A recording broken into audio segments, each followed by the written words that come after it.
இதுக்கப்புறமாவது முத்துவேல் வந்து மனசு மாறி ராஜியும் கதிரும் ஏத்துக்கிட்டா நல்லா இருக்கும்னு நீங்களும் நினைச்சீங்கன்னா மறக்காம இந்த வீடியோக்கு ஒரு லைக் பண்ணி உங்க ஆதரவு தருவீங்க. பாண்டியன் ஸ்டோர்ஸ் அப்கமிங் ப்ரோமோல என்ன நடக்க போகுதுங்கிற ப்ரெடிக்ஷனை இந்த வீடியோல பார்க்கலாம். பாண்டியன் வீட்டுல தாலி பிரிச்சு கோக்குற ஃபங்க்ஷன் நடந்துகிட்டு இருக்கு. என் பேரப்பிள்ளையெல்லாம் என்ன பண்ணுதுனே தெரியல, என்னால ஒரு எட்டு போய் பார்க்க கூட முடியல அப்படின்னு சொல்லிட்டு பாட்டி வந்து ரொம்பவே ஃபீல் பண்ணிக்கிட்டு இருக்காங்க. வீட்டுக்கு வெளியே யாராவது வந்தாவது என்ன பண்றாங்க ஏது பண்றாங்கன்னு சொல்லி கேட்கலாம். யாரும் வீட்டை விட்டு வெளியவும் வர மாட்டாங்க. அங்க என்னதான் நடக்குதுன்னு இங்க எடுத்த வீட்டுல இருந்துகிட்டு என்னால பார்க்க முடியாம போயிருச்சு அப்படின்னு சொல்லிட்டு ராஜியோட பாட்டி வந்து ராஜியோட அம்மா கிட்ட சொல்லிட்டு ரொம்பவே ஃபீல் பண்ணிக்கிட்டு இருக்காங்க. அப்ப வீட்டுக்கு வெளியே வர தங்கமேல் வந்து பாட்டியை பாத்துறாங்க. பாட்டி ஏதோ ஒரு எதிர்பார்ப்போட தான் நம்மளை பாத்துட்டு இருக்காங்கிறது தங்கமேலுக்கு நல்லாவே புரிஞ்சிருது. உடனே வீட்டுக்குள்ள போற தங்கமேல் வந்து ராஜிகிட்டையும் கதிர்கிட்டையும் உங்க பாட்டி உங்களை பாக்குறதுக்காக வீட்டுக்கு வெளியே ரொம்ப நேரமா வெயிட் பண்ணிக்கிட்டே இருக்காங்க. அவங்க பாக்குறதுலே தெரியுது அவங்க உங்களுக்காக தான் வெயிட் பண்ணிட்டு இருக்காங்க. வெளியே போய் அவங்கள ஒரு எட்டு பாத்துட்டு வரீங்களா, நீங்க பாத்தீங்கன்னா அவங்க ரொம்பவே சந்தோஷப்படுவாங்க அப்படின்னு சொல்லிட்டு தங்கமேல் வந்து ராஜியும் கதிரையும் பாட்டியை பாக்குறதுக்கு அனுப்பிச்சு வைக்கிறாங்க. பாட்டியை பார்க்க போற சந்தோஷத்துல ராஜியுமே வந்து ரொம்பவே சந்தோஷமா வீட்டுக்கு வெளியே வந்து நின்றுட்டு இருக்காங்க. ராஜி கதிரை ஒன்னா பார்த்ததும் பாட்டிக்கும் ராஜியோட அம்மாவுக்கும் சந்தோஷம் தாங்க முடியல. என்னதான் பாட்டி ஓபன் டைப்பா இருந்துட்டாலுமே ராஜியோட அம்மா வந்துட்டு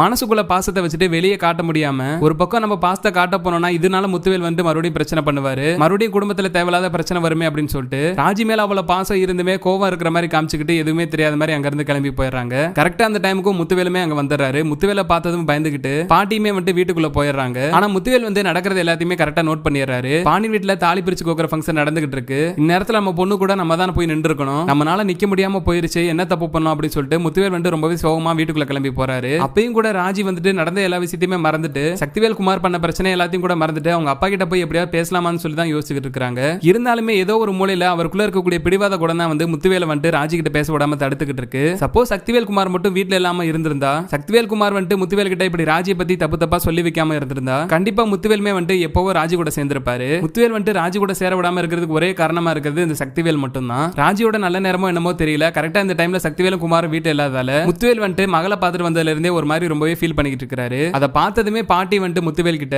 பாண்டியன் வீட்டுல என்ன ஃபங்க்ஷன் நடக்குது தெரியுமா, அங்க நம்ம வீட்டு பிள்ளை தனியா ஒத்தால நின்னுகிட்டு இருக்குது, அம்மா அப்பான்னு சொல்லிட்டு வீட்டுல இத்தனை பேர் இருந்துமே நம்ம சைட்ல இருந்து ஒரு ஆள் கூட அங்க போகல, ராஜிக்கு அது எவ்வளவு மனவேதனையா இருக்கும் அப்படின்னு சொல்லிட்டு பாட்டியுமே வந்து முத்துவேல்ட்ட எடுத்து சொல்லிக்கிட்டு இருக்காங்க. எனக்கு அதெல்லாம் புரியுது, நம்ம என்ன பண்ண முடியும், ராஜி நமக்கு துரோகம் பண்ணிட்டு போயிருக்கு, கதிர் தான் கல்யாணம் பண்ணணும்னு விருப்பப்பட்டு என்கிட்ட சொல்லியிருந்தா நானே கல்யாணம் பண்ணி வச்சிருந்திருப்பேன்ல, எதுக்காக நம்மள எல்லாத்தையும் ஏமாத்திட்டு எல்லாரும் முன்னாடி அசிங்கப்படுத்திட்டு போகணும், எனக்கு அந்த கோவம் மட்டும் தான் இருக்கு, மத்தபடி எனக்கு ராஜி மேல எந்த கோவமே இல்லை அப்படின்னு சொல்லிட்டு முத்துவேலுமே வந்து அவர் சைடு இருக்க நியாயத்தை சொல்லிக்கிட்டு இருக்காரு. ஆனா ராஜி வாழ்க்கையில இதுதான் நடந்துங்கிறது தெரிஞ்சுனா கண்டிப்பா முத்துவேல் வந்து எப்பயோ மனசு மாறி இருந்திருப்பாரு. ராஜிக்கு அந்த வாய்ப்பு கிடைக்காதால ராஜிபே வந்து இப்ப வரைக்கும் அந்த உண்மையெல்லாம் சொல்லாம தான் இருக்காங்க. இருந்தாலுமே தன்னோட மக தனியா கஷ்டப்படக்கூடாது, அப்பா அம்மா இருந்துமே நமக்கு யாருமே இல்லைன்னு சொல்லிட்டு ராஜி நினைச்சிடக்கூடாதுன்னு நினைக்கிற முத்துவேல் வந்து வீட்டுல இருக்க யாருக்கிட்டையுமே சொல்லாம ஸ்ட்ரைட்டா வந்து பாண்டியன் வீட்டுக்கு கிளம்பி போயிடுறாரு. பாண்டியன் வீட்டுக்குள்ள வர முத்துவேலை பார்த்ததுமே வீட்டுல இருக்க எல்லாருமே ரொம்பவே சாக்காய் போயிடுறாங்க. கண்டிப்பா ஏதோ ஒரு பிரச்சனை பண்ண வந்திருக்காரு அப்படின்னு நினைச்சு பாண்டியனுமே நினைச்சிட்டு இருக்காரு. டக்குன்னு வீட்டுக்குள்ள வர முத்துவேல் வந்து கொஞ்சம் கூட யோசிக்காம ராஜி கதிரை கூப்பிட்டு தலையில பூவெல்லாம் கொட்டி நல்லபடியா சந்தோஷமா இரு அப்படின்னு சொல்லிட்டு வாழ்த்து சொல்லிட்டு அங்க இருந்து கிளம்பிடுறாரு. இதை கொஞ்சம் கூட எக்ஸ்பெக்ட் பண்ணாத ராஜி கோமதின்னு சொல்லிட்டு வீட்டுல இருக்க எல்லாருமே ரொம்பவே சாக்காய் போய் முடிச்சுட்டு நிக்கிறாங்க.